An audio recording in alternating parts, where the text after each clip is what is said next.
Awesome people, inspiring stories, the Living the Dream podcast. Welcome back to the Living the Dream podcast. I'm your host, Matt Scaletti, and I am so pumped for who is sitting next to me virtually, anyways. This is Mona Patel. She is the founder and executive director at the San Antonio Amputee Foundation. At 17 years old, she was involved in a traumatic accident that left her with an amputated right leg.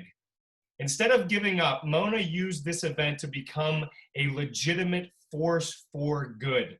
She runs her own nonprofit, she's run a half marathon, and she's also biked 44 miles in a team triathlon event. In 2015, Mona took a group of 9 other amputees and summited Mount Kilimanjaro. She was selected as one of CNN's top 10 heroes of 2017. And this woman for sure is a hero of mine. Mona, welcome to the show. Thanks, Matt. Thank you so much for having me. This is going Thank to be you fun. for just even inviting me to be interviewed by you. And just thank you for feeling my story was worthy of this dialogue. It's very worthy, and you're so humble. And now I'm going to make you bring out all these amazing things about you because I can't wait to hear about them. Okay, so we got a little bit of the background of your story, and we're going to go into details on all those aspects of it. Can you give us a little bit of background of who Mona was leading up to 1990 when this accident happened? Absolutely. So I was born and raised here in the States, born in New Jersey and raised in Los Angeles, and raised by very, very loving, but very traditional East Indian parents. And as you can imagine, being raised in a Western world by Eastern culture, was quite challenging. Being raised margin like that I did have a good amount of challenges to deal with while I was a teenager, growing up and up until my accident. Um, a very patriarchal culture, very beautiful culture. I love the Indian culture. We have so many positives. Just our deep respect of family and our elders, and always taking care of our elders. Bollywood movies, if you ever watch one of those, a Oh, song and dance. what's that? You got to enlighten us. I don't know what that is. So India makes record numbers of movies in every year. I mean, hundreds and hundreds and hundreds of movies, and Indian movies are about 3 hours long. Wow. 2.5 hours of our movies are filled with song and dance. Oh, I like that. Beautiful. In one song, the actor actress will change their clothes like 50 times. If you fast forward through them to get to the meat of the movie, you'll be done in 30 minutes. Just beautiful scenery. Um, so, very patriarchal culture. And being the only daughter, I was robbed of a lot of, I don't know, robbed with a lot of the, what am I trying to say? A lot of double standards. My brother was, able to play sports, stay after school, have friends over. And when I was expected, as soon as the bell rang, I had to rush home to either do homework or help mom in the kitchen. And I was raised to always stay close to home, safety of parents, because my whole upbringing, I was raised with the notion of arranged marriages being my future. Mm, Yeah. So my okay. parents had to make sure that they protected my reputation so I would stay marketable, for them to find a suitable family for me to marry into. Yeah, it's just when you said marketable, it's just almost like I can't understand. I think not having that background, it makes it difficult for me to understand that marketable idea that you mentioned before we recorded. So, um, and then so something occurred where your quote unquote marketability changed, correct? Right. And with arranged marriages, they look at superficial attributes to match you up with a family. It could be your parents' background, the boys' education, the color of your skin. I wasn't allowed to wear sleeveless. I wasn't allowed to go out in the sun very much. For just my parents had a big burden to marry me off into a good family, and I never questioned it. I respected my parents. I respected my culture, and I understood where they came from. The only place where I didn't rebel against my culture, but the thing that I really wanted was a college education before my parents married me off. And when I was 15 years old, I had overheard my mom on the phone with a matchmaker, 15, and I stood frozen in the hallway thinking, my God, this is actually happening. I had female cousins who did get married off when they were still in high school, so I knew there was a possibility. So the next day, I went to my high school counselor and explained the situation to him. And I told him I need to graduate and I need to start college as soon as possible. So he made it happen. And I graduated high school and I learned how to drive a car and I started college all at the age of 16. Wow. So did your parents know that you were going through this, or like when they were on the phone with this other guy, did they know what you wanted and they allowed that to happen? They did. They knew that I wanted to, have a college education, but they knew that I wouldn't have graduated and finished college, before they knew I would have gotten married well before I would ever graduated college. And then once I would get married, it would be upon my husband and my in-laws' discretion as to whether or not they allowed me to continue and finish college. Mm. And I always knew, young Matt, just in case my marriage didn't keep me happy and I wanted out, I wanted some type of a safety and some type of something to fall back on. I had, like I said, my female cousins, I saw their experiences and they were stuck. They were so unhappy, but they had nowhere to go. And I didn't want that to be my fate. So I started college at 16, and 2 terms into my college career, I was walking on my university campus and I was struck from behind a couple of times by a drunk driver. And that changed everything. It just changed my parents' whole outlook on my life and my future. So can you take us through, you're just minding your own business, walking on the college campus, and then do you remember any of this happening, or were you just out of it, knocked out? So there is a service road that connects the parking lot to campus, and it's a commonly used pathway to get back and forth for faculty, students alike. And I had parked my car and I was walking on that service road, and I did notice the car parked on the side of the service road. And if I even thought anything, I thought maybe he's waiting for someone to get out of class or something. And we had full eye contact. And I distinctly remember walking around his car to the right-hand side of the road, perfect pedestrian. And that's all I remember. And there happened to be 2 students that were watching me as I entered the scene. So they saw everything. And so one of them came running to me. One of them went to the perpetrator's car and took the keys out of the ignition. And their account on what happened was, as I was walking on the right-hand side of his car, he was idling his motor, which of course I wasn't aware of. And as soon as I passed his car, he floored it. He hit me the first time, and I flew up across. His car kept going, so I landed back on his car, and then he pinned me between his car and a metal railing, and that's what pretty much smashed my leg and my foot. And then I landed on the concrete, sitting up. My books were scattered everywhere, and then I knew that I had just gotten hit by a car, but I didn't know the extent of the injuries. And so walk us through, I'm assuming you rushed to the hospital, and then when did you know, did you think you were going to be alive the whole time, or was that a scare? Adrenaline really protects you from a lot, from shock, and didn't really feel a whole lot of pain, I think, because of the shock. I remember when I was laying on the concrete, somebody had asked me who they could call. And I remember looking at my watch and saying, okay, it's this time. My mom's going to be home watching General Hospital. This is the phone number. But when you call her, make sure you do not tell her the extent of my injury. Mm.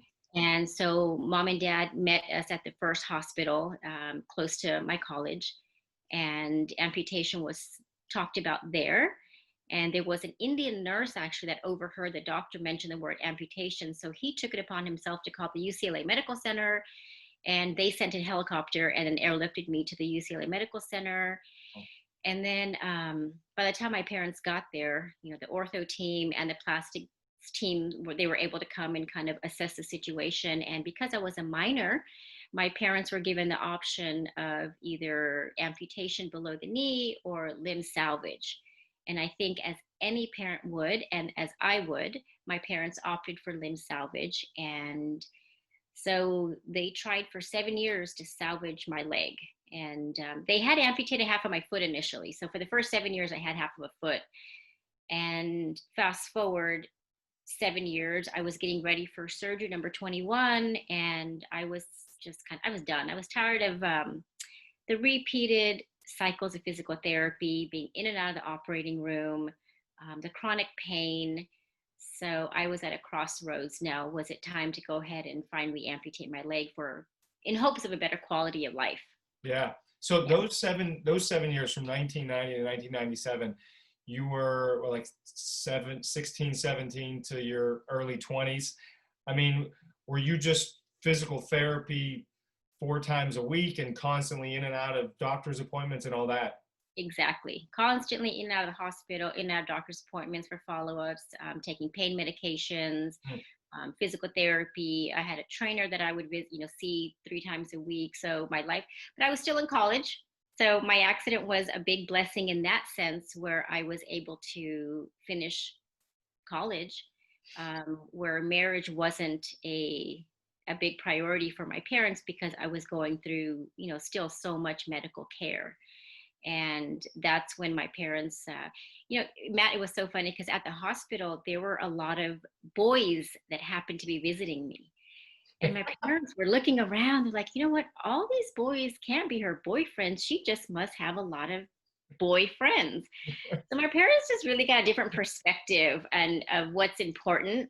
Their mindset changed big time, around the subject of arranged marriage. And when I was when I remember waking up in the ICU and seeing my parents at my bedside, of course, crying. And as a daughter in that situation, I see my parents crying, and you think you understand the depth of their pain and their grief, which I did understand. But on top of their tears, they told me something that really hit me hard. Here I was as a 17-year-old with a major disability, trying to wrap my head and my heart around what was happening. And my parents told me, they tell me that, now that you have this disability, our culture is going to judge you and they're going to view you as being less than.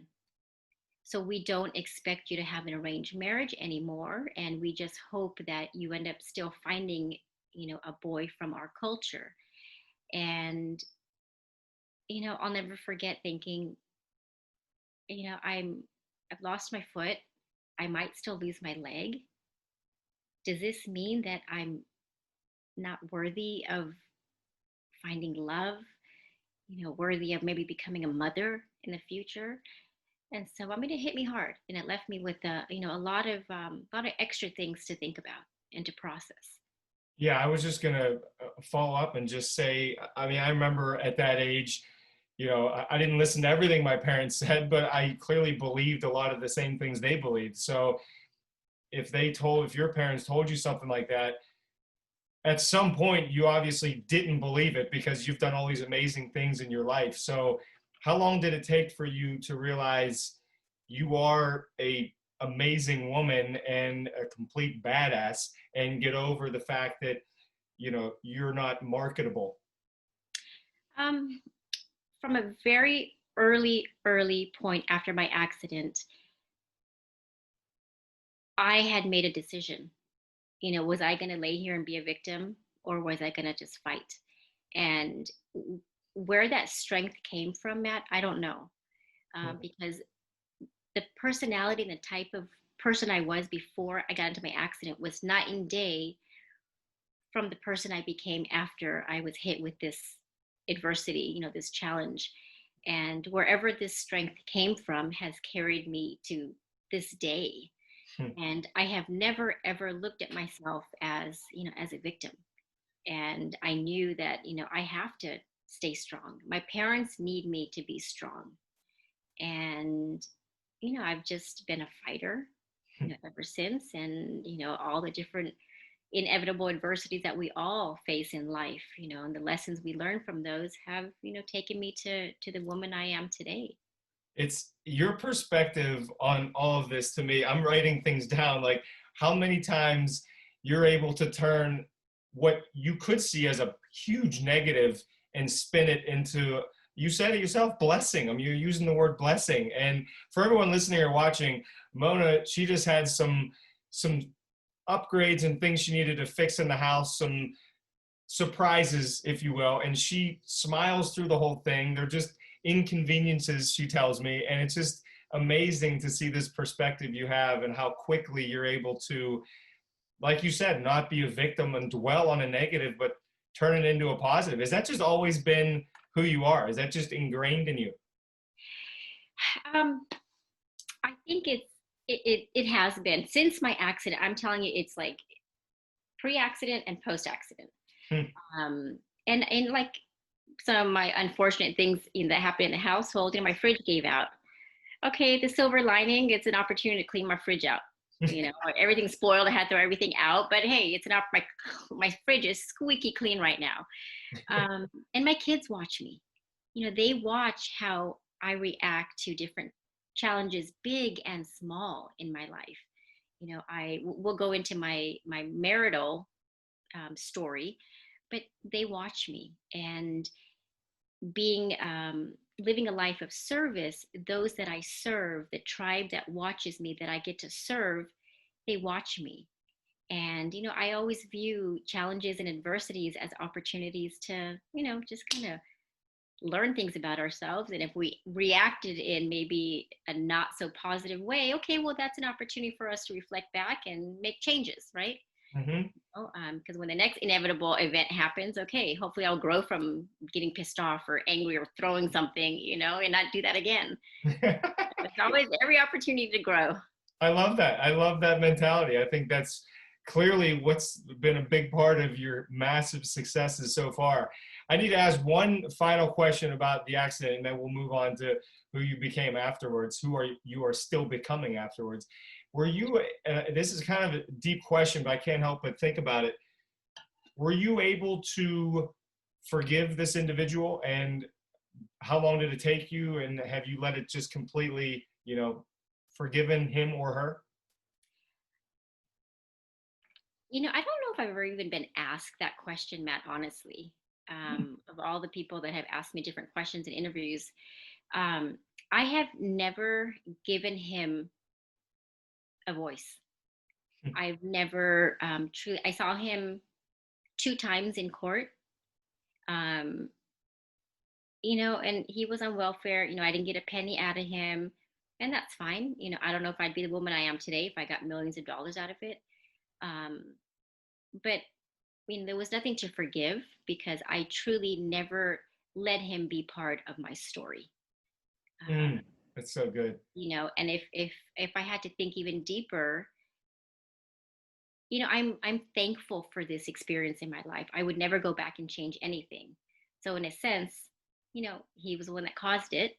I don't even know if I want to give him that much credit for a voice. So to answer your question, I've never needed to forgive him, because I was never upset at him.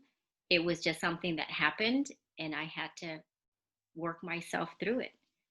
That's so good. That's so good. I just heard something like a week ago about, in order to forgive, that means you must first place blame, something along the lines of that. And I'm thinking about you, and just sounds like you never really blamed this individual, so there was no reason to forgive him. That's a powerful, wow. This is so good. You're just blowing my mind. Okay, so 1997 happens. You decide to amputate your right leg. And so walk us through what happened after that and kind of lead us into this creating the nonprofit that you created. So 1997, I was getting ready for surgery number 21, and we talked about how I was getting tired of being cut on in and out of the operating room, the repeated cycles of physical therapy, the chronic pain, the limited endurance. And so I thought maybe it's time. I wanted a better quality of life. I didn't have children at the time. And my biggest question and dilemma was, if I make this decision to amputate my leg, will it hinder pregnancy, being able to take care of my future children, especially when they're newborns? Mm-hmm. And I looked for a support group to go and talk to people. What's your life like? And there was not a support group in San Antonio at the time, but I was very, very fortunate to be able to find a lady who had an above knee amputation and 3 children after her accident and her amputation. Mm. She put so much hope in my heart that I would be able to be, the best mother ever. I just had to figure things out differently. And I called my surgeon and scheduled my surgery. And then I also vowed that once I got back on my feet, I would start a support group, because there have to be other people like me, going through situations like this and have questions. So I did get back on my feet, of course, and started that support group. And that support group was started almost 25 years ago. And we have been just blessed to become one of the strongest amputee support programs in the country. I mean, it's just, we're going to go deeper into that because I just think it's amazing. Were you, I don't know if I remember, were you married at the time of the amputation? So yes, I was married at the time of my amputation. So I did end up marrying my parents' best friend's son. Okay. So my in-laws were like another set of parents to me. They're from San Antonio. Of course, I was born or raised in Los Angeles, and I would come to San Antonio to spend weekends with my aunt and uncle. No relationship, just family friends. Love it. And treated me like a daughter. And so when I got a phone call from their son, you remember, I don't know how old you are. Do you remember call waiting on phones? Oh yeah, I'm 36. Yeah, I lived through all that. Oh yeah. Yeah, you're not that. Well, I'm almost 50. But so I was talking to my mom on the phone, and I get a call. I click over, and it's my husband, or ex-husband now. Yeah. And I click back over to tell my mom, and she's so excited because in our culture, a boy and girl don't talk just for the sake of it. They talk, with the idea of, are we going to be compatible for marriage? So, I told her I'll call her right back. And so we had a telephone friendship for about 6 months. Wow. And he convinced me to come to Austin. He was studying at UT Austin at the time. And we spent about 2 weeks together. And, we decided, okay, we're getting along pretty well. Let's just go ahead and get married. And his parents did not know that we were talking. And I had asked him not to tell his parents because I thought that because they already loved me and they were anxious for their son to get married, that they would want us to make a decision sooner than we knew if we were compatible. Got it. Yeah. So we're in Austin. He doesn't take me. He goes to his parents' house and he tells them he found his bride. And to all of our shock, he was given an ultimatum. They did not want a disabled daughter-in-law. So either us or her. And so he ended up, choosing to marry me. And he was completely 100% disowned from his family. Oh my God. He didn't come to the wedding. They forbid everyone in their family to supporting, my husband and coming to the wedding. And it was hard. That rejection was tough. It was tough because these were people that were family already to us. And I endeared them like another set of parents, to be judged, because of my disability. And when we got married, I was only missing half of a foot. I still had my leg. And yeah. And that never, the relationship with it would have been your mother-in-law and father-in-law. Nothing ever, no relationship ever happened between them? No, we did 8 years into our marriage. I tried for so harder, I think, than any woman would ever try, Matt. I mean, if I could tell you story after story, they would come over. They accepted my husband back into their lives. They would come over to our home, ring the doorbell. I would open it, and they would act like a ghost open the door. I would ask them if they wanted anything to eat or drink, and they wouldn't acknowledge my existence at all. And then 7 years into our marriage, we had our first daughter. And as we were going home, they didn't come visit. We had told them, come visit your first granddaughter. And I sat my husband down before we brought Anaya home. And I told him, I said, I've tried for 7 years. I can't do it anymore. We have a family now, and I want us to focus on our family. And then 1 year after that, 8 years into our marriage, he got sick with meningitis. And, I let my walls down and communicated with my in-laws. And that kind of started building the bridge between in our relationship. And then my father-in-law started seeing the work I was doing in the community. He saw something on news. I had helped with having a legislative mandate passed for better prosthetic care. And he sent me an email the next day. And it was simply, I'm very proud of you. Matt, I'm telling you, of all the emails and feedback I've ever gotten from the work that I do, the most important email I have ever gotten in my life. Wow. So that was that. And then 16 years into our marriage, I separated. We ended up getting divorced. And I'll never forget the day I kicked my husband out. My in-laws came over. And my father-in-law hugged me and cried and told me that they didn't want to lose me, and to take my time, that they would always be there for me. And so it was a complete turnaround.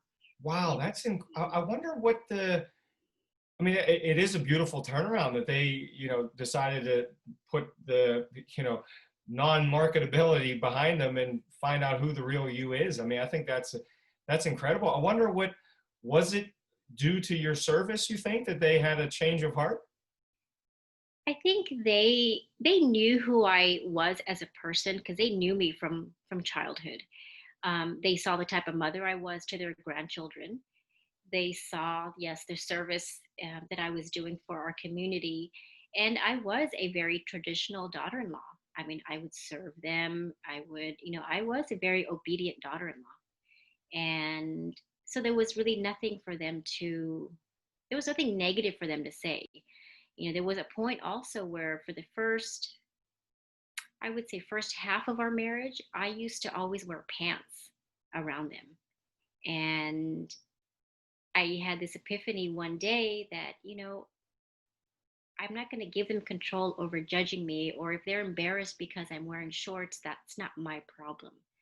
And so I started wearing, skirts at my knee, and I started wearing shorts. And, they had to get used to it, because that's where I was. I love that. I'm so glad you did that. That's a great story. And I think there's such a massive embedded insight in there, which is and I know it's probably a little bit different when it's close family, but not worrying about other people's opinions and living your life true to you. And I think that's a huge takeaway from your story and that mini story inside of your bigger story. That's a huge deal. It's just being able to find the real you. It is, because pre-accident, I was raised to live for my culture. I was raised to live for my parents. I had no voice. What I wanted didn't really matter. So having that shift is huge. I totally agree. And I'm assuming the accent is a big part of that, but I'm trying to piece together a lot of your story, and it feels like growing up and maybe even in your marriage that you were still one to serve, but almost like you weren't on the same level. I don't know if I'm saying that correctly or not, but I guess my question is, you've accomplished so much, which we'll get into. How do you flip the switch from this mentality of maybe I'm not supposed to be a leader and I'm just supposed to do what others tell me, to I need to live my life in the best way possible so I can serve the most people? How do how do you change that mentality? Because it seems like that's a big shift. It was, I guess it was just gradual. I started with a support group, and for the first 5, 6 years, it was just a very small support group. 5 or 6 people would attend month after month after month. And then, slowly but surely it grew. And as it grew, my leadership skills grew. And, I had briefly mentioned that I had been part of some legislative grassroots efforts. And I had led statewide legislative efforts to get some better insurance mandates passed for prosthetics and orthotics. And I was kind of forced into that role. Not forced, but they had asked me to take on this big position. And politically, like, I got a D in political science. On my mind, I have no interest in politics. Me And too. I had no idea how any of that worked. But I understood, children were being denied prosthetics. Oh. They were 5 when they got this prosthetic leg. They're 7 now. They've grown, their foot's bigger, and someone, insurance were putting ridiculous caps on prosthetics.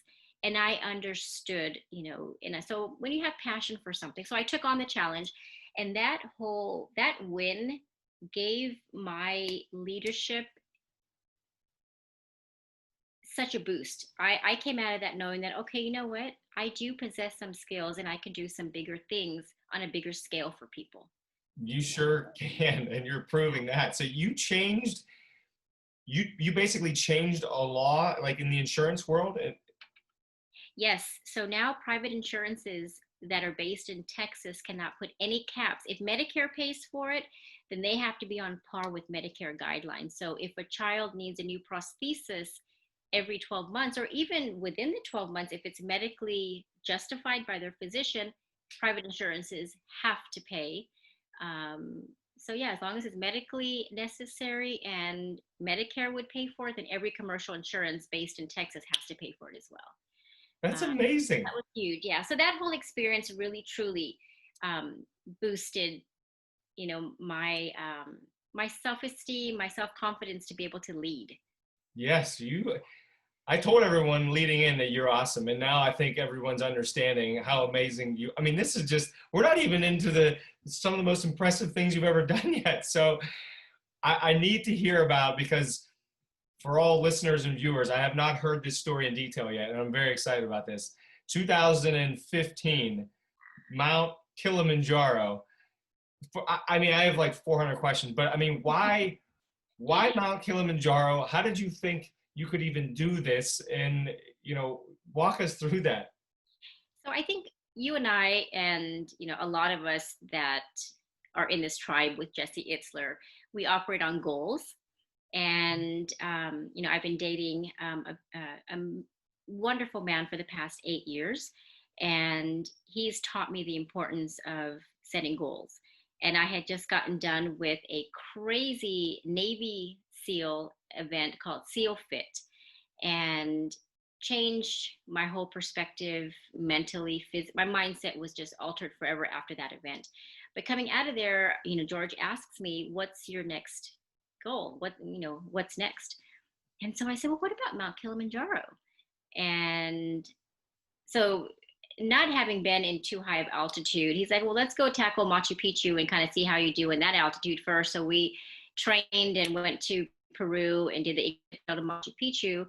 And then when I got back, I started putting my team together. Well, it was supposed to be a trip for my boyfriend and I. And I had become nonprofit recently. And I thought, you know what, let me make this a journey and experience for a bunch of amputees. So I put my medical crew together first. I took a physician, a physical therapist, a prosthetist, and a medic with us.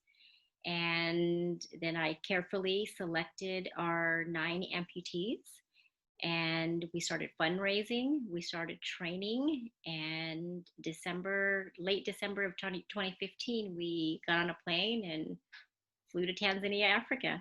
How did journey? So you said it was you and 9 other amputees? So 9 total with me. 9 total. So did the other 8, when you asked them this, were they like, what are you nuts? Like, I'm not Yes, going up. Is that what they said? yes, yes, yes. Yes, they completely were just shocked with my question because, a couple of them had never even left Texas. One had never even got on an airplane before. Um, and they believed in my leadership. And so all of them said yes. And Corey was the one who climbed on crutches. He has a very high level amputation at the hip. Oh my God. And so he doesn't use prosthetics because he's faster on crutches. And I had seen a video of somebody, um,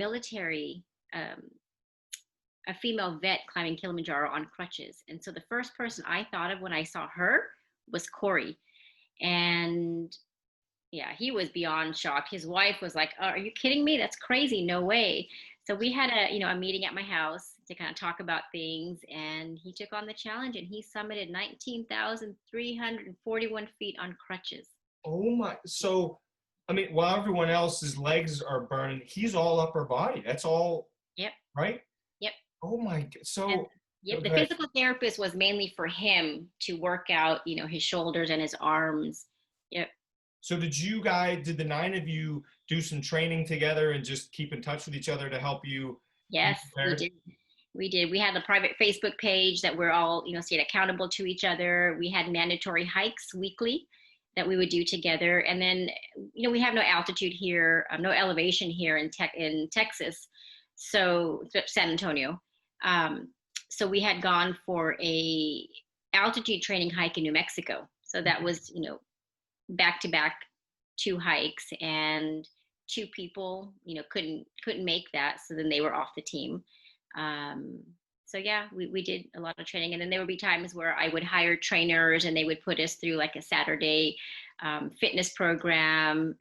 So yeah, we trained physically, we trained mentally, we did things, and then of course fundraised. Yeah. So, I mean, I'm just picturing you all, going up this mountain. How long, I don't even know how long it takes to get to the top. Like, how long is the trip? So the route that we took, it was 6 days to the summit and then 2 days to exit. Yeah, and you go through every climate. We started in the rainforest. And end of December, we summited in January 2016, and the weather was great. We just didn't have any type of storms or any of it was. So yeah, we were blessed with weather. Weather was good. We had one individual not make it because he got altitude sickness super early on. Day 2, he got altitude sickness, so we had to send him back. And the rest of us just, we hit walls, but we had each other. It I was love the that. collective resolve of the team I picked this team so carefully because I needed people who would really support each other, and work as a team. And ego, there was no ego. No ego. You don't do Don't it do unless. well. Don't do well. How- uh-uh. Can you can you attempt to explain in words the feeling when the team was standing on top of, or maybe when you first came over the last ridge and you all got to the top? I mean, can you attempt to try to tell us how that felt? So, I mean, in reality, we weren't even together because people were struggling with different things. And so we had different support crew with every individual. So I was a part of the first, I would say, first 8 that summited. And I had major altitude sickness in the form of just being sleepy. Mm. I think about 17,000 feet, I could not stay awake. And so one of our guides was like my one on one. I mean, I tried every trick to stay awake, but it was like I was drugged. I mean, that's how altitude affected me. We had one guy that was just super, super nauseous. When he got back down to base camp, we had to put an IV in him. He was our Wow. prosthetist. Um, so a couple of us, as soon as we got to the summit, we took pictures, and I don't think I had any great, profound thoughts. I just needed to get down because I was just not feeling well. Yeah. And then it was truly once we got back down to our base camp for the night is when we all gathered as a group and we reflected on, how we felt now that we were back in the safety of our tents and being together, everyone's safe. A couple of sores and blisters, but you know what? The body heals. So worth it. I'm sure it was. What's I might ask you a really tough question to see if you can narrow this down. But if I asked you, Mona, what's one thing you learned, or what was the major takeaway? If you could narrow it down to just one massive uh, learning thing that you got throughout this experience. So when I put this Mount Kilimanjaro experience expedition together, truly what I wanted was to be able to come back and share a testimony with others that, yeah, we may have literally climbed this really tall mountain, but with the right mindset and the right attitude, we all can climb the different summits in our lives. And that was the lesson that we have been so blessed to be able to share with thousands of people since we got back. And Corey, the one that I mentioned who climbed on crutches, I'll never forget, Matt, a couple of months after we got back, his wife called me, and hearing the tears in her voice as she thanked me for believing in her husband. And she told me that my kids finally have their fun, playful dad back. And I Oh, finally have my loving, confident husband back. And I mean, every ounce of effort, that I put into making that happen for all of us was so worth it. oh, what a story. I mean, I was going to ask you this, but now I know the answer. If you got more joy from seeing other people make it to the top than Oh, you did for yourself. always. That's Just so being amazing. able to set the stage for, whoever I'm blessed to work with and help, and just watching them shine gives me um, the most amazing feeling. And that fuels me just to wake up every day and do it again. Oh, it's so good. And is it a YouTube video of the whole? You guys got a great video, right? Yeah, it's a 12-minute video. So we had a film crew obviously come with us, and they wanted to do like a human interest type documentary, but we had some falling outs with the production crew, and so they had done a 12-minute video as advertising for fundraising, and so that's what we use. And that's all I need. If you put that on your as a link in your show notes or whatever, um, that's been shown at opening ceremonies, closing ceremonies. I watched, I played it for people that are like in the pre-op room before surgery, and it puts so much hope into people's hearts. And so that 12 minutes is all we need. So and it's on YouTube. Oh, it's so good. Yeah, we'll definitely link that in the show notes because I watched that video and I need to get my wife to watch it because she will love it too. So that's a great, great video. So you come back, you have some major takeaways, you're still running your nonprofit, and then kind of a big thing happens in 2017 with the CNN Heroes. How did it come about? What's the story? And how can people check that out too? So some of your viewers might be familiar with something called CNN Heroes, and CNN gets thousands of nominations every year from all over the world. Uh, I think their tagline is ordinary people doing extraordinary things, something like that.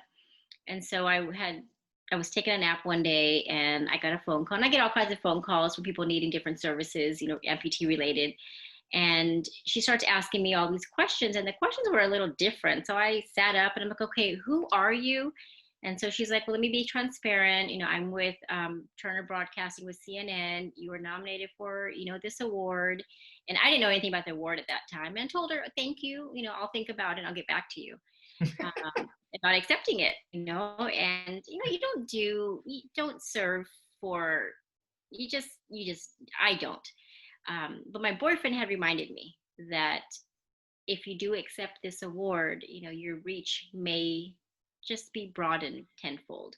And so I graciously accepted the award. And of the 30 or 40 that they pick, then the CNN Hero Committee picks the top 10. And the top 10 are flown to New York City for a star-studded tribute show, red carpet, photographers everywhere. I mean, if there was ever, like just our moment of shining and feeling like a celebrity, that was it. And so they have different celebrities giving each 10 heroes their awards. And it was just a spectacular night. And, I made my mom and dad super, super proud. That's, I You know, can't even imagine. yeah, so it was, I was grateful that, I changed my perspective, on accepting that award. And, that CNN accolade, has given our foundation even more opportunity to reach so many more people, and I've I, been able to support a lot of people. you have to be the only person that when that whoever called said, you know what, let me I'll check my schedule. Let me get back to you on that. You're so No, it humble. wasn't my No, schedule. It you're was, so let me humble. just check. I mean, think about it. Oh, but I mean, I shouldn't say like that. It's because you're so humble. It's just incredible that you. It sounds like you don't want it to be Mona, Mona, Mona. I mean, you want it to be about everybody else. No. It's just incredible. What I don't know. Honestly, I don't know exactly how to ask this question, but I mean, when I hear the word disability, can you speak to that, because it's pretty obvious that you don't lack for anything, and you have this enormous heart and this service minded mindset that's incredible. So I mean, what comes to mind when you hear disability, and how can you speak to that a little bit? The mindset, yes, 100%. I have a disability. I'm not one of those that, has to be firm with, I'm not handicapped. I'm not, it's a word. Yeah, I have a disability. I have a disabled placard that I hang on my, on my review mirror. But does that define anything that I do? Absolutely not. Again, there's a lot of perks. Handicap parking. Back in the day with at Disney World, you get to board rides first. But it doesn't, there's a lot of perks, but it doesn't define what I can do. Yes, I know that I'm going to have to do things a little bit differently, a little bit slower, a little bit more carefully. I have to sit down when I take a shower. Um, it's a mindset. And from the beginning, the people that I am so blessed and privileged to work with, it's something I try to remind them about. You have to decide, if you're going to be a victim to this or if you're going to stay in control, and you do have a choice. A choice is like our superpower, that's like, nobody can take choice away from us. And I'll never forget, I was in an elevator one day after visiting with a 74-year-old lady who was she had to make a decision on whether or not to amputate her leg. Hmm. And I did my thing, told her my story briefly, gave her hope and encouraging words, and gave her my contact info, told her I'd be back to check on her. And I walked into the elevator to leave the hospital, and I said hello and greeted the gentleman that was in the elevator with me. And he looked at me and he said, "You walk and act like nothing is wrong with you." And I looked at him and I said, "That's because there is nothing wrong with me." Mm. And he just smiled, and he's like, "I love it." And I'm always aware of, how I perceive myself and um, how I present myself to the world, because I know that people are watching, and my children are watching. My beautiful daughters are watching me, and knowing that I do have, my own little tribe here, that I have to lead with example. And I tell people confidence doesn't come, it doesn't come overnight. You have to work at it. Through the different adversity that I've had in my life, I've had to work hard to build my self-esteem, my sense of self, my self-confidence. And, you get disowned by people who you thought loved you. And then you have to rebuild that again, Mm. but then hopefully you bounce back even stronger, than before. And these are just valuable adversity. It just gives us opportunity to be more and more resilient after every adversity that we're going to face in life. That's so good. I had to write down, because I've never heard this before. Choice is a superpower. I like that a lot. That's a great tagline. I think that's really, really good. And you're right. I mean, it's you can't even debate that. You're correct. Same thing could happen to two different people, and one gives up, and the other one does what you do and creates amazing nonprofits. And can you tell us a little bit about what the nonprofit does, and how you help people out? Absolutely. So we operated as just a support group for a long time. I would dish out 30, $40 for refreshments, and that was it.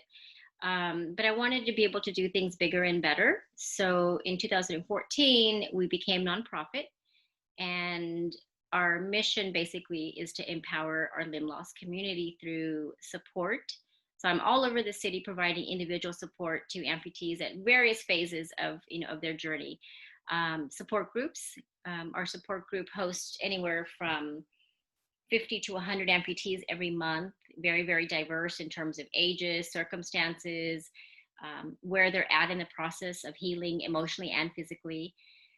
Being a licensed clinical social worker, I get to help them with maneuvering through a very daunting medical system through social services and case management. Health and fitness programs, super, super important to me because a lot of our members are in this situation because of poor lifestyle choices. So Kilimanjaro was our very first health and fitness program, which was, I don't know if we'll ever have one, that's that big again. We have a 30-day fitness challenge we're doing right now virtually. And basic home modifications, I will help with wheelchair ramps and safety grab bars. We're a very, very small nonprofit. So, and I always joke that being Indian, I'm very frugal with our money. So, good. We don't do a whole lot of big things because I want to stretch our dollar out. And then car modifications. So if it's someone that's missing both their limbs, we can help put hand controls in. Right leg amputee, we can put a left foot accelerator in, and things that promote independence. That's a big thing. People think they're never going to be able to drive again just because of an amputation, and I'm like, I've been driving my left foot for 30 years. Do you want to drive? Well, then, if you want to drive, you'll be able to drive. And then prosthetic limbs, we used to provide prosthetic limbs to the indigent, to amputees that were completely indigent, but as a social worker now, I guide them to other resources. Oh, that's good. So do you have fundraisers still? Do you do like private donations, or how does that work? So we're always accepting donations. It's always just private. I'm pretty much a one-man show in our foundation. I've always wanted, I've never taken a salary. I've never ever been compensated a penny from the foundation. And, so I'm at the mercy of all my volunteers. So it's pretty much a one-man show. So we have a website, that you can donate from. The CNN Heroes, we got a lot of donations from that. So that will carry us through for many, many years. So I don't do big fundraisers because I don't have the time for it, or the need for it. I don't apply for big grants because, it takes me away from my mission, which is serving my individual people. I don't, I guess I could hire a grant writer or something, but I do have to still work, pay my bills, feed my babies. I think we need to stop for a second so we can reiterate the fact that you've been running this nonprofit for, I guess, technically since 2014, even though it's longer than that. And you haven't taken a dime out of this nonprofit. I mean, to me, that's just a slice of the pie that shows that you are exactly who you're saying you are. I mean, it's amazing what you're doing. And to me, it's the most selfless thing I've probably seen. And just kudos to you. This is just inspiring to hear what you're doing. And so now that, we're kind of still in the middle of this COVID thing, are you doing a lot of virtual? I guess my question is going to lead into that, but also I'm in Pittsburgh. What if somebody from Pittsburgh, is an amputee and says, you're inspiring, can I call you for help? Or, how does that work? Oh, absolutely. So yes, to answer your first question, we're doing a lot of virtual events. So we've had to teach a lot of our members how to use Zoom, so we'll do a one-on-one Zoom call and practice so they don't miss any of our events. So we have our support groups on Zoom. We do bingo. We have had a couple of virtual comedy nights, which is hilarious. Our guys will do like 2-3 minutes of stand-up, and then we get to pick on the winners and, little prizes. We're doing our fitness challenges virtually. I have a coffee chat with the ladies this coming Sunday. We're still doing volunteer events that we can do from home. Like we have we're making peanut butter jelly sandwiches for the homeless. So Saturday, they make the sandwiches at their own homes with masks, gloves, and clean countertops. And then I meet them on Saturday to collect all the sandwiches for the homeless. We did it 2 weeks ago. We collected like about 700 sandwiches. We do. We do. I try to be creative and still find ways for people to stay connected and engaged, because a lot of our members are very isolated. Transportation is an issue. And then, as you know, with COVID, all of us are more isolated. So I really, really have to try to find creative ways to keep our members engaged and connected and not feeling so alone. So it's been fun. It's been a lot of fun. What was your other question? Well, I just want to, go ahead. Oh yeah, absolutely. Anybody from anywhere in the world that reaches out to me. I've had people email me from, every continent just about, and I can't help them with prosthetics or grab bars or anything that costs money, but my support will reach to anybody that needs it, regardless of where they live. I love that. So, I mean, that's just great. If anyone knows somebody that needs some help, they're going to call you and reach out to you, because I think that's it's just phenomenal what you're doing. What gives you, Mona, what gives you the most joy? And maybe we'll stay in your nonprofit. Like, what gives you the most joy out of what you're doing? I would say what gives me the most joy is watching our members reach their goals. And, there's no goal that's ever too small. It could be being there when they take their first steps in their prosthetic company's office, and just sharing with them the joys and the triumphs and achievements. It just fuels me, like I said, to keep on. Watching, like I said, I try to set the stage for them, and then I get to sit back and I get to catch them if they fall, and then celebrate with them. When Yvonne is one of my members who had both of her legs severed on impact.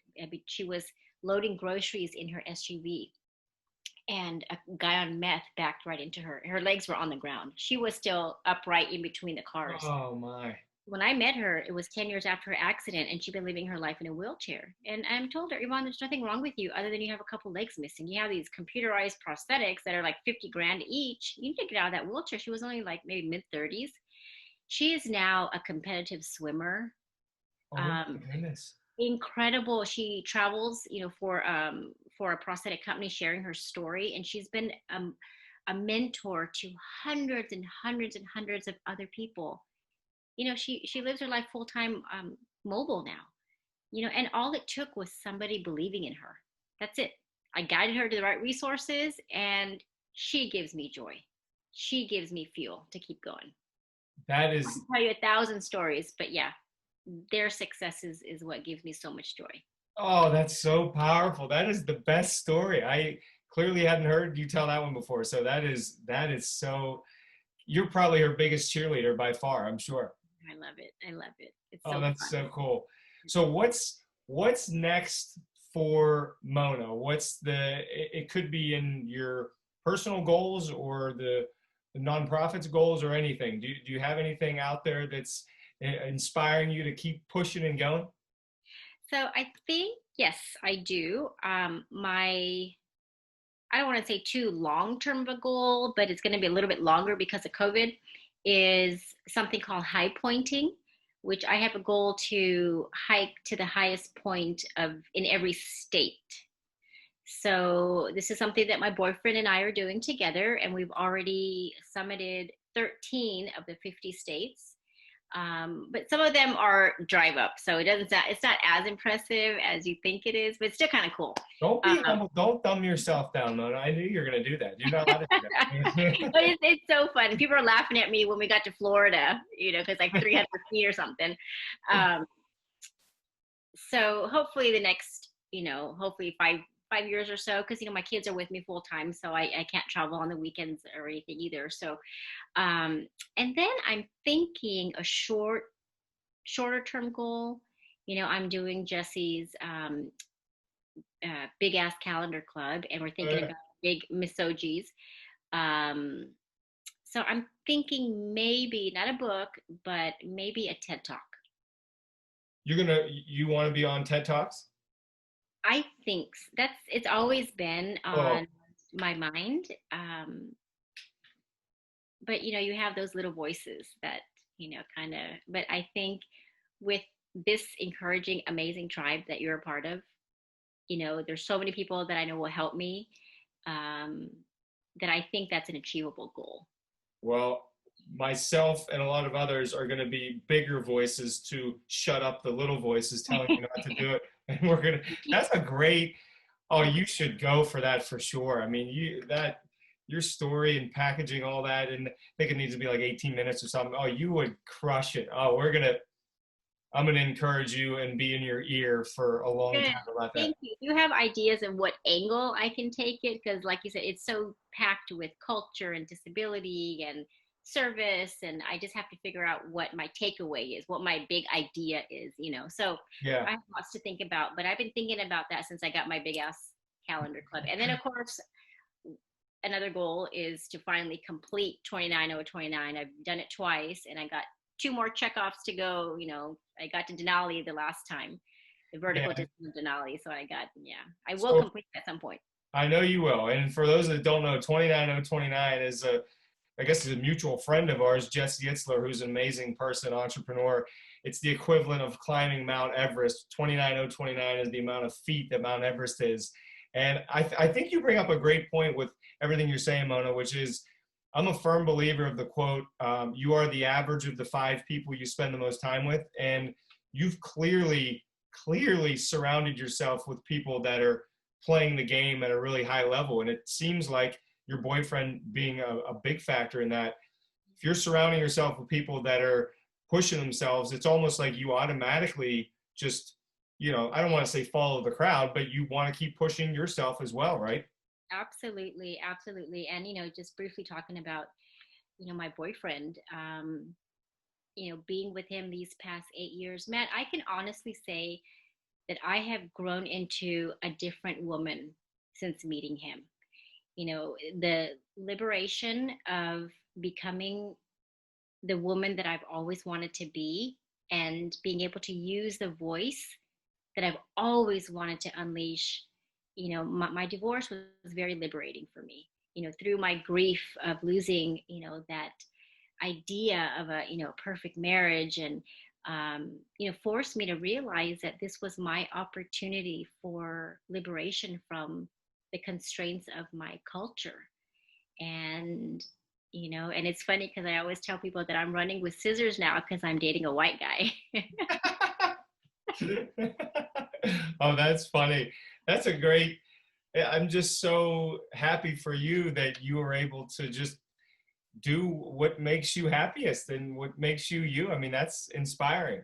And I think you're the perfect person to ask this to. With, people could argue that it's a difficult world we live in now. Clearly, you've had setbacks in your own life. Do you have a generic response to or advice for people that are going through a tough time, and not necessarily being amputation, but maybe it's a tough diagnosis, or it's a bad breakup or something? I mean, do you have generic advice for somebody going through a difficult time?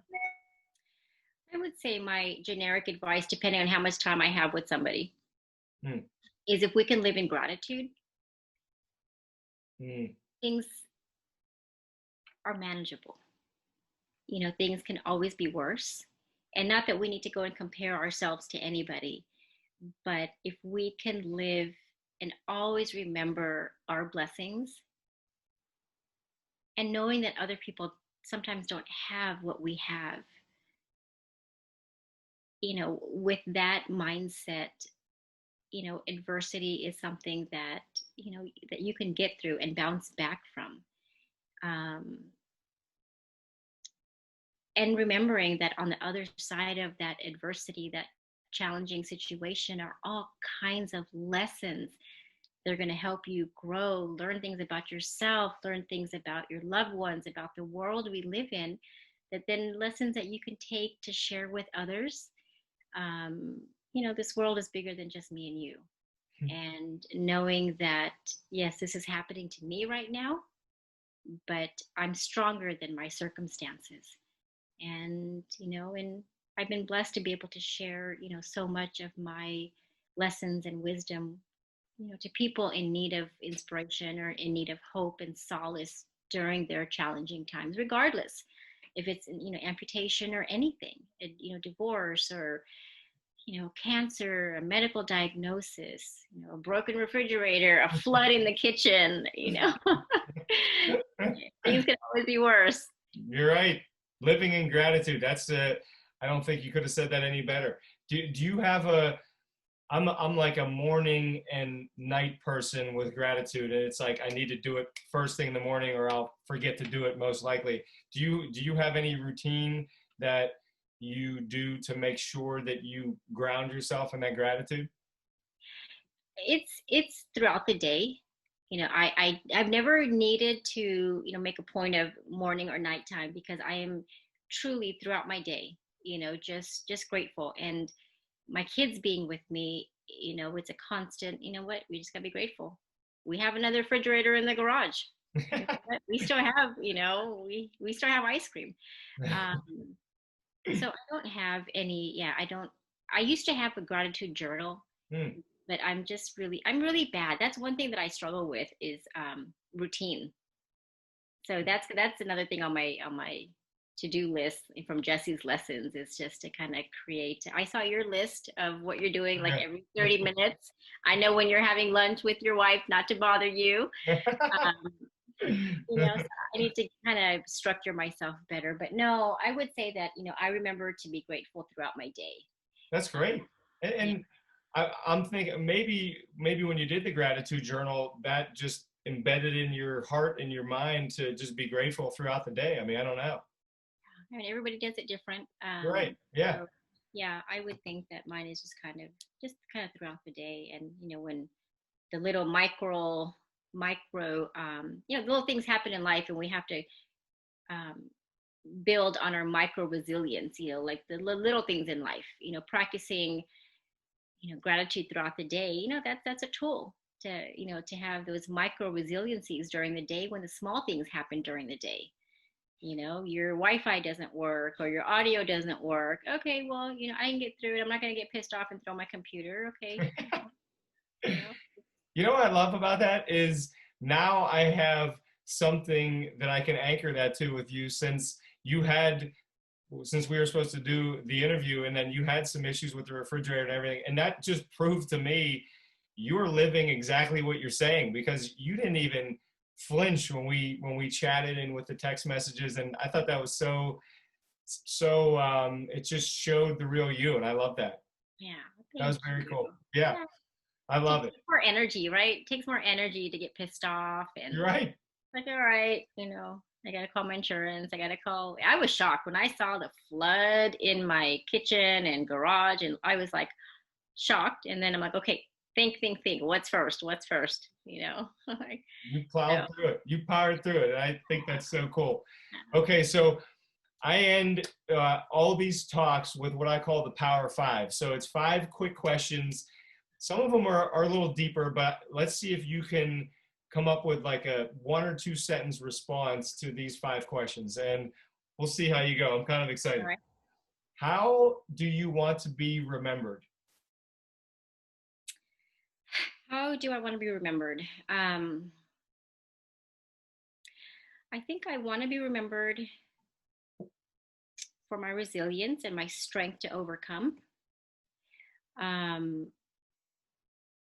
And as a constant reminder to other people that with the right mindset that they can get through, all of their inevitable adversities through life. And I don't know if that was 1 or 2 sentences, but I want to be known for my service to others. And as a constant reminder that we are bigger,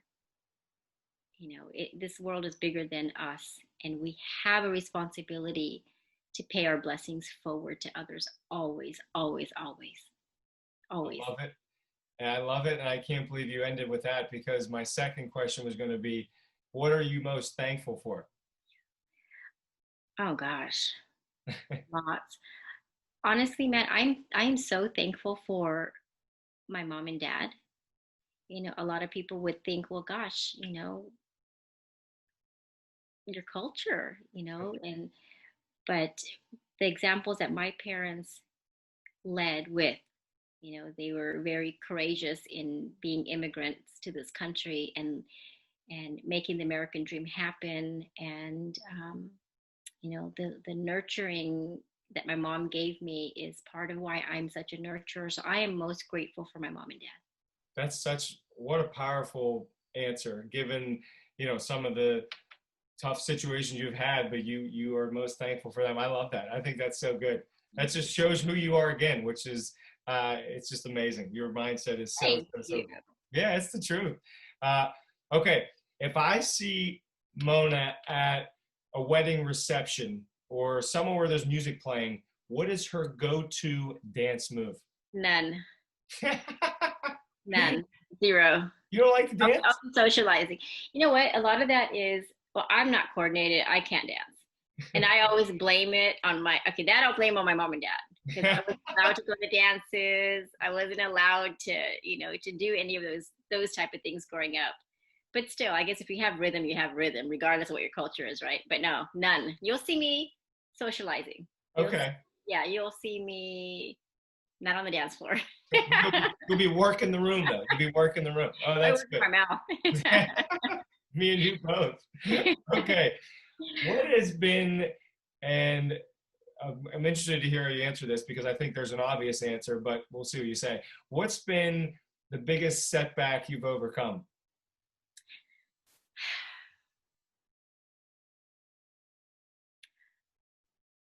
I think I would say the biggest setback I've overcome has been my divorce. And I learned that I had to, you have to sometimes lose yourself to really find yourself. And, I had lost, even though it was not an arranged marriage, he was an Indian man and it was still a traditional relationship. And I had lost my identity. I lost my voice. I lost so much of who I was. And, and my divorce and learning the lessons from my marriage. I would think that was the biggest thing I have grown from was my divorce. And my kids got to see that, women can be strong. My kids were 5 and 7 at the time, and they saw me power through, getting up and moving and starting over. More than my disability, my accident, losing my leg, my in-laws, judging me, I would say my divorce. Oh, that's good. Yeah. What did you think I was going to say? Well, I guess, the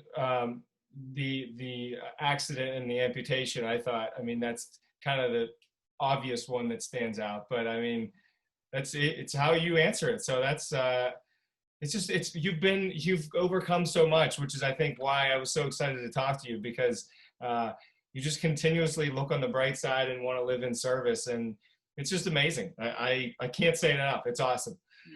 Okay. Last one. Who is your hero? My daddy is my hero. My daddy passed away about 2 years ago. Oh, I'm sorry. And thank you. And, again, watching him in his life story is just amazing.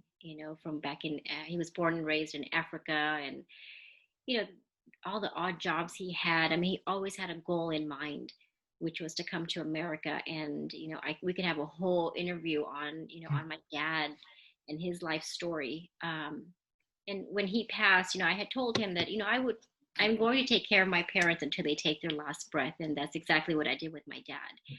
And he died a very unhappy man. Different, another conversation. But, I reminded him, up until the time that he was still coherent, that he has done so much for so many people. When he came to this country and became a citizen, he sponsored one family at a time to come to America, and he would take responsibility for them. He would help them get settled, help them find an apartment, and then he would call the next family over. So, and they've had kids, and truly, he's responsible for hundreds and hundreds of people being successful in this country and contributing, to our economy and to the great things in our country. And he is my hero. Oh, that's That he sacrificed a lot for his family. yeah. It sounds like he did, and wow, what an Just amazing thing. knowing, Matt, that I know that my daddy died being proud of me makes everything just so worth it. That's beautiful. That is wow. He does sound like a hero. This guy, that's just next level, and it sounds like you're a chip off the old block in the service that you're doing for others. So thank him and thank you for everything you're doing. I will close it by just, do you want to tell everybody if they want to follow you on social media or connect with you, where they can go? Absolutely. So you can connect with me in lots and lots of ways. Of course, social media, Mona Patel, and follow the San Antonio Amputee Foundation on Facebook and Twitter. And my cell number is everywhere. Area code 210-269-6662. I'm a phone call away. There's anything I can do for you, for any of your loved ones. I truly, truly am happy to give, my heart and my time to you. I love it. And what if somebody wants to make a donation? Can they do it online? Absolutely. They can go to our website, San Antonio Amputee Foundation, and push the donate button. And we are forever grateful. I love that. And we know that 100% of the funds are going to the individuals, right? Absolutely. I think that's great.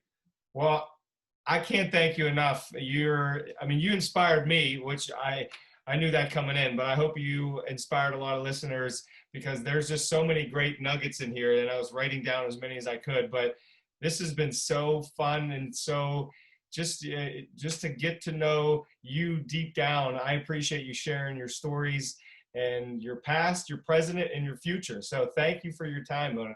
Thank you, and I appreciate you for taking the time again and thinking that my story was worthy. It is worthy. Yes, very worthy. And you're going to write a book soon, and I can't wait to read it. One day. All right. Thanks, Mona. Thank you. Have a beautiful week. Hey, you too.